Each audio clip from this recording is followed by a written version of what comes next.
الحمد لله رب العالمين وأشهد أن لا إله إلا الله لا شريك له ولي الصالحين وأشهد أن سيدنا محمدا عبده ورسوله اللهم صل وسلم على سيدنا محمد وعلى آله وصحبه وسلم أما بعد أوصيكم ونفسي بتقوى الله.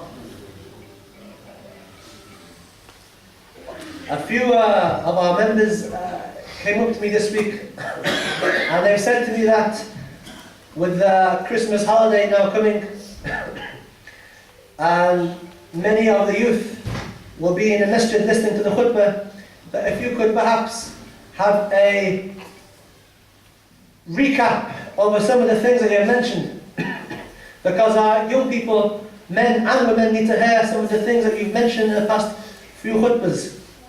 And a few people have mentioned something similar, so today inshallah we're going to have a recap over some of the things that we've mentioned in the previous khutbahs. And if people could move forward inshallah ta'ala, there's some space, if you could taqarrub, move forward inshallah ta'ala, make the space, there's space in the back room inshallah as well for people. Inshallah, one of the first things that we say to our young men and young women is that education is very important. That the first verse of the Quran was Iqra, read. So we are a ummah who read. We are ummah who are educated. So our young people, our young men and women, they have to be educated. We want our young men and women to be the best in their A-levels, the best in their GCSEs.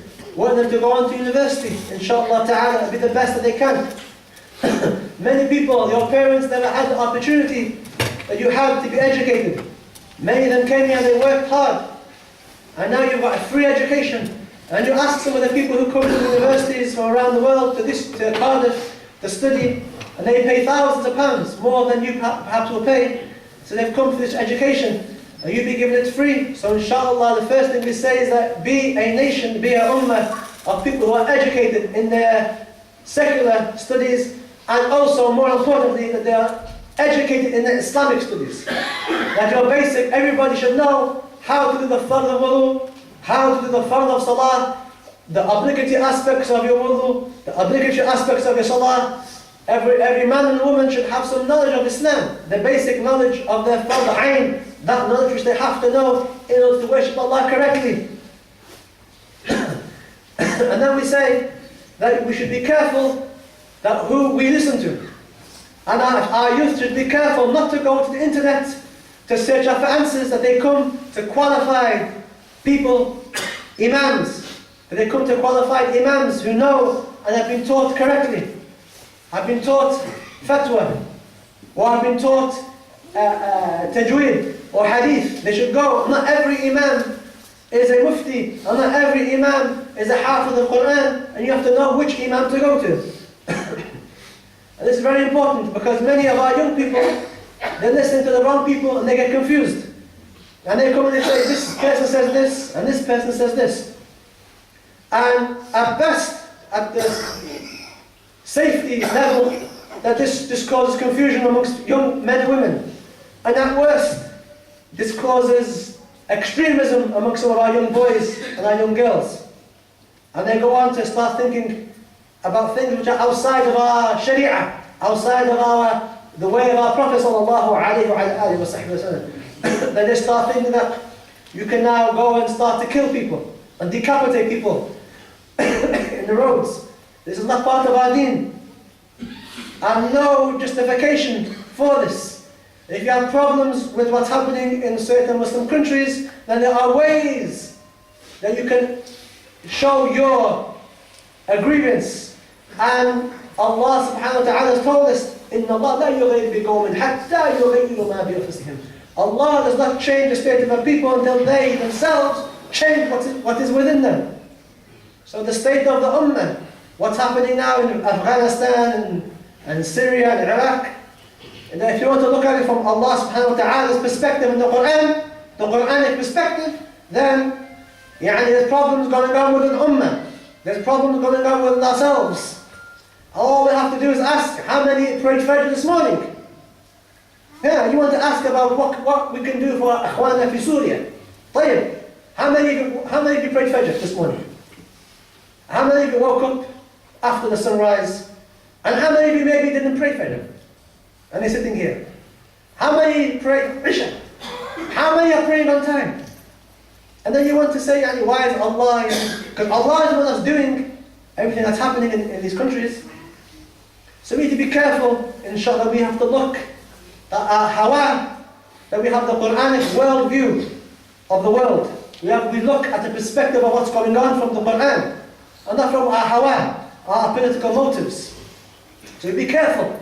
And there's, mashallah, our young boys and young girls, there's a ikhlas, there's a deep sincerity amongst many of our young boys and young girls. And they want to do something for the deen. Like what the problem happens is when people come and they take advantage of them, and they may guide them, and they may be misguided themselves. In most cases they are misguided, and they cause them trouble. And they think that they use their sincerity of these young boys to go on and do things. That is not part of our sharia, or not from the muqaddamat or the awlawiyat, the priority amongst our deen. This is very important. Ta'at al-walidain, obeying the parents is very important. We mentioned the whole khutbah about obeying your parents. And the Prophet ﷺ was asked by a particular companion, what is the best a'mal, the best acts, the good deeds I can do? And the Prophet ﷺ said to him, as-salatu ala waqtiha, praying on time. ثم أي يا رسول الله, then what's after that ya Rasulullah? طاعة الوالدين. Then he said, obeying your parents. That's what he said, sallallahu alayhi wa sallam.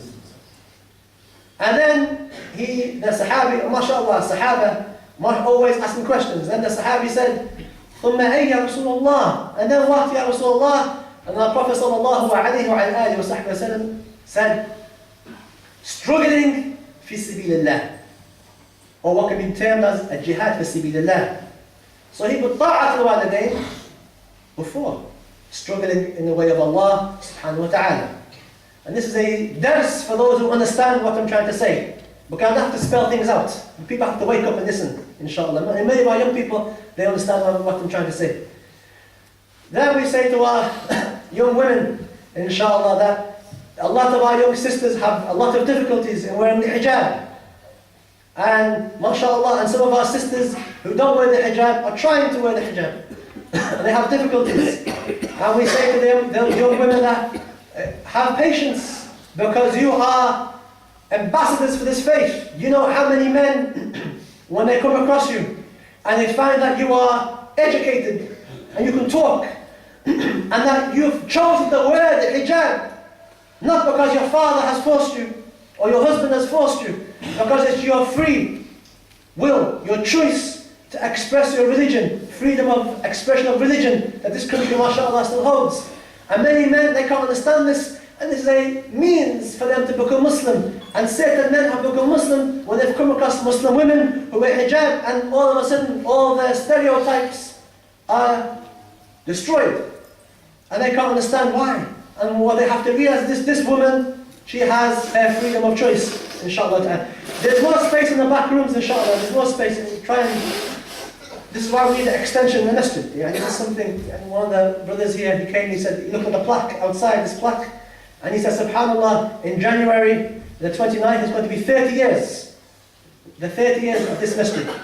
And we need to, look how much we can't fit the people in. And we need, mashallah, our brothers are working hard, but they need people to donate, inshallah ta'ala. So we need the extension. Yeah, how many times we say, come closer, come closer, come closer.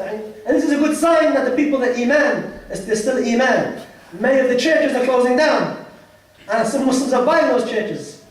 Well, alhamdulillah, deen Allah. This is the religion of Allah subhanahu wa ta'ala. We need money for this masjid. We need to build an extension. Again, it's the same people always donating. So if everybody can donate £1, inshallah ta'ala, the bare minimum. Everybody can afford £1 at least. And some of our brothers, mashallah, a bit more wealthier. If you want to donate, inshallah, then come to the office and speak to our chairman and our treasurer, inshallah. Speak to them, inshallah, and say, I want to donate something, I want to build something. Lillah, because every week, mashallah, there's more people coming. And some people are saying, nobody's coming to the khutbah anymore. لكن الدليل واضح. The proof is very clear, subhanahu wa ta'ala. So, again, inshallah, we come back to our young women that they should have sabr, inshallah, and to try and practice their faith as best as possible. And for new Muslims, mashallah, again, we're having new Muslims, and there's a brother here today who took shahada on the weekend, alhamdulillah, and Allah bless him, inshallah ta'ala. And this is now, where do they go? And this is a big problem for some converts, that they don't know who to speak to, and sometimes they speak to the wrong people, and these wrong people maybe tell them the wrong things. So they need to have patience and speak to the imams, speak to those who have knowledge, and not speak to everybody else or go onto the internet and be misguided, inshallah. And we also tell our young brothers and sisters who've come to Islam, they take things slowly in their step by step. Don't take on too much, bit by bit, inshallah ta'ala. And finally, there's a janazah, inshallah, today, inshallah, for our dear sister who passed away, subhanahu wa ta'ala. And mashallah, she's a very good woman. And many of you will know her and know the family, inshallah. So if you could remain behind just for a minute, inshallah, so we can pray the funeral prayer, inshallah ta'ala. And finally, we have our dear brother, Saeed, who many of you know from the Sunday market in Splot. And his condition is very, very critical now. So we ask the people here to make dua for him, inshallah, because it seems like there's no return for him, and there's no return for anybody else, in all honesty. And some of the ulama have said that we're all dying. There's a clock that we have, and each minute that goes by, you're closer to your death. So the reality is that we're all dying. And there's many examples within our bodies. Our bodies are constantly dying. And this is one of the reasons why we have dead skin, because your body is dying, and you have dandruff, and you have the other things. Your body is constantly dying. This is a sign from Allah subhanahu wa ta'ala to make dua for him, for Brother Saeed, and condolences to the family who've lost their mother. عظم الله أجرهم إن شاء الله تعالى. عباد الله اعلموا أنه ما أنفع للإنسان في هذا الزمان مثل هذه الخصال الصدقة في السر والإخلاص والاستغفار آناء الليل وأطراف النهار